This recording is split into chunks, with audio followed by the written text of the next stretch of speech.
मिटवला का आपण काय, कारण का फारच वाद पेटतोय. असं आहे की जयंत पाटलांच्या वडिलांवर म्हणजे आदरणीय राजाराम बापूंबद्दल जे काही गोपीचंद पडळकर बोलले ते आम्हालाही मान्य नाही, मुख्यमंत्र्यांना मान्य नाही. आणि त्याची गोपीचंद पडळकरांना ही काही भाषा महाराष्ट्राच्या काय तर खरं म्हणजे मानवीय संस्कृतीमध्ये बसत नाही, ही समज दिली.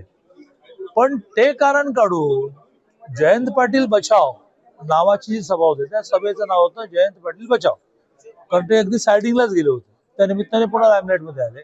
असं काही लाईमलाईट मध्ये वर येता येत नाही, ते याच्या स्थानिक स्वराज्य संस्था निवडणुकीत दिसेल. पण जयंत पाटील बचाव नावाची सभा झाली, ते गोपीचंद पडळकर यायला बाजूला, तो काय बोलायला बाजूला, आणि देवेंद्र फडणवीस मग त्यांना आका काय म्हणताय, टरबुजा काय म्हणताय, बायको काय काढताय.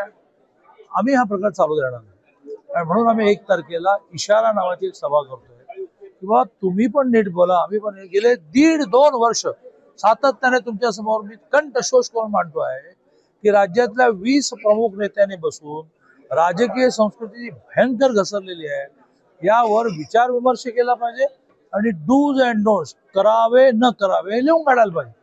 कोणालाच त्याची पडलेली नाही, परिणामी कोणही काही बोलतोय. आणि त्यामुळे जर जयंत पाटील आणि त्यांचे साथीदार आमच्यावर बोलणार असतील, आमच्या नेत्यावर बोलणार असतील, देवेंद्रजी, मोदीजी, आमच्या नेतृत्वाबद्दल आम्ही काहीही ऐकून घेणार नाही. लोकशाहीत तुम्हाला बोलायचा अधिकार आहे, लोकशाहीत आम्हालाही बोलायचा अधिकार आहे. तुम्ही बोलायचं बंद करा, आम्ही बोलायचं बंद करा. आज जयंत पाटलांनी ट्विट केलं, ते असं म्हणाले कुठे ती 350 कोटीची महसूल मंत्री असते काढा ना. आम्ही अस्वस्थ होत नाही, कारण आम्हाला माहिती आहे की काही नाहीच आहे. कारण ज्या 350 कोटीच्या जमिनीचा विषय तुम्ही काढता तो तुम्ही आतापर्यंत 10 वेळा काढून झाला आणि 10 वेळा सिद्ध झालं की याच्यामध्ये काही नाहीये. 11 वेळांदा काढा. पण मग तुम्ही का अस्वस्थ होताय ऑनलाईन लॉटरीच्या विषयामध्ये? नाव न घेतलं, तुमचंही नाव नाही घेतलं. एक अर्थमंत्री, ऑनलाईन लॉटरी, एक ठाणे जिल्ह्यातला आमदार, परमारची डायरी, एक आमदार, एका पक्षाचा नेता, त्याचं नवी मुंबईतलं मार्केट कमिटी, असंच म्हटलं मी. आता मी टोप्या फेकल्या, तुमच्या डोक्यावर का बसल्या? तुम्ही काही काळजी करायचं कारणच नाही, कारण तुम्ही तसे नाही आहात. तुम्ही धुतल्या जाण्यासारखे आहात. मग तुम्ही काळजी कशाला करता? मी करतो का काळजी?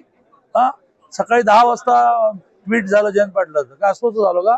सगळे कार्यक्रम सुरू आहेत, हे नाहीच आहे ना बोंबलेलं. त्यामुळे काचेच्या घरात राहणाऱ्यांनी काचेच्या घरामध्ये बसून कुलूप लावून दुसऱ्यावर दगड मारू नये.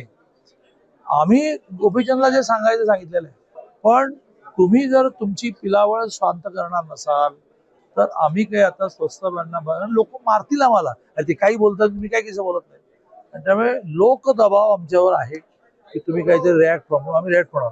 संपायचं आहे ना, जयंत पाटलांनी डिक्लेअर करावं की ह्या पुढे ह्या जिल्ह्यात तरी किमान अशा प्रकारचा कुठलाही विषय होणार नाही. आम्ही 1 तारखेची सभा रद्द करतो, हौस नाही आम्हाला. वेळ जास्त उतू नाही चाललाय, पैसे उतू नाही चाललेले आहेत. 1 तारखेची सभा रद्द करतो, डिक्लेअर करावं की यापुढे असं होणार नाही. गोपीचंद पडळकरांनी जे राजाराम बापूंवर बोललं त्याच्याबद्दल काय प्रकाराने आम्ही कॉम्पेन्सेट करणार आहोत ते तुम्हाला 1 तारखेला दिसेल, कारण आमचं नेतृत्व तेवढं खंबीर आहे. गोपीचंद पडळकरांनी काय करायचं की ज्याच्यातून हा विषय संपेल.